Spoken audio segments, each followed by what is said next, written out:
Egypt's Story, Part 2. Chaos, Invasion, and Rebirth, the first intermediate period to the rise of the Middle Kingdom. Civilizations don't crumble in a single night.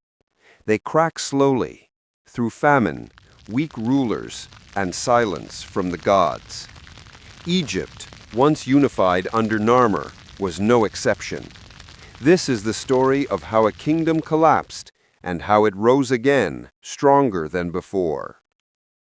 Narmer's unification marked the beginning of Egypt's Old Kingdom, a golden age of prosperity, pyramid building, and divine kings. But centuries later, the very foundation of that greatness began to shake. Pharaohs grew weaker.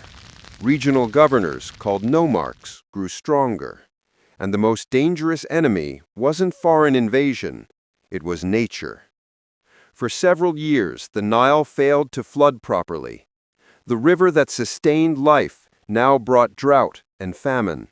Fields dried, grain stores emptied. People questioned whether the pharaoh still maintained ma'at, the sacred balance between order and chaos. Without the river's blessing, the king's divine authority began to fade. And when a king loses divine authority, he eventually loses political authority too. Egypt fractured. Nomarchs in Upper Egypt declared their independence. Powerful families in Lower Egypt claimed the right to rule. For the first time since Narmer, Egypt wasn't one kingdom. It was a patchwork of competing states. Some rulers strengthened their cities with walls and armies. Others formed alliances. Trade declined. Law and order became regional, not national. This era became known as the First Intermediate Period, and although chaotic, it wasn't a period of darkness. Egyptians adapted.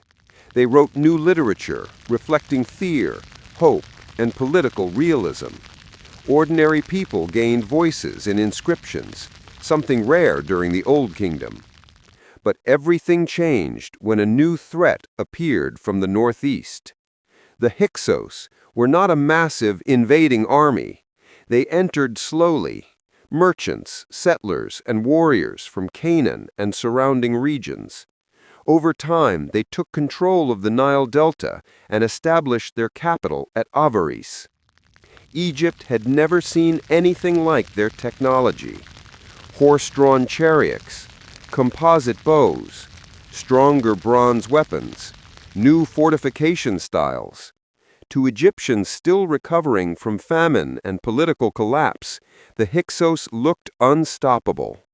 They ruled Lower Egypt for more than a century. But here's the thing. Egypt didn't just suffer, it learned. Egyptians adopted Hyksos technology. They trained in chariot warfare.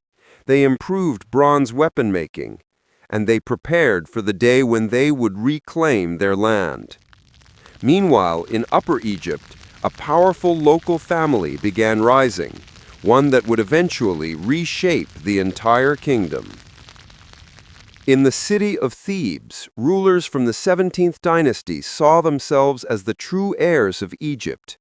They refused to bow to the Hyksos or accept a divided kingdom. Leaders like Sekenenre-Tao launched early resistance. He died violently, his battle wounds still visible on his mummy. His sons picked up the fight. Ahmose continued the struggle. And finally, Ahmose, the youngest of the line, built a powerful army using the very weapons the Hyksos introduced. Thebes transformed from a regional power into the beating heart of national resistance. And when the time came, Egypt struck back. Battles raged across the Nile Delta. Chariots thundered across fields. Cities burned. One by one, Hyksos strongholds collapsed. Ahmose captured Avaris. He pursued the remaining Hyksos into the Levant. And with victory, he achieved something extraordinary. He reunited Egypt once again. The era of foreign rule ended. A new age, one of strength, innovation, and ambition, began. After expelling the Hyksos, Egypt entered the Middle Kingdom, often described by historians as the classical age of ancient Egypt. Here's what made it special. Strong centralized government. Pharaohs redesigned administration, reducing the power of nomarchs while still respecting local talent. Cultural renaissance.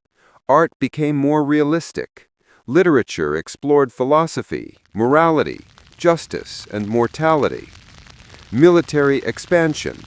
Egypt secured Nubia in the south, controlling gold mines and trade routes. Massive infrastructure projects. Canals reshaped agriculture. New irrigation systems expanded farmland. Border fortresses protected trade and built influence abroad. The capital shifted to Thebes, transforming it into a spiritual and political powerhouse.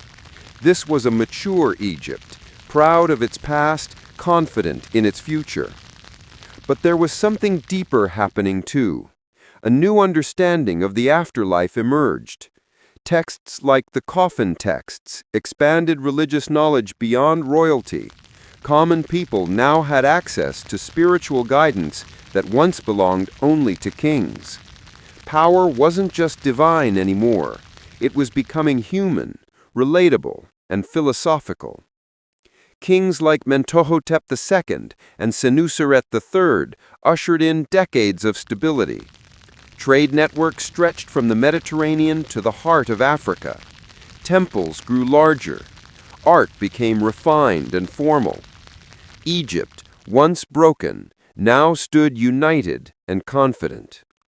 But as always, the cycle turned. The Middle Kingdom faded. New dynasties struggled. Foreign pressures grew again. And the stage was set for the most dramatic, powerful, and iconic chapter in Egypt's entire history. The era of massive temples, global influence, legendary kings, and queens who defied tradition. The new kingdom was coming. Egypt had endured famine, invasion, and political collapse.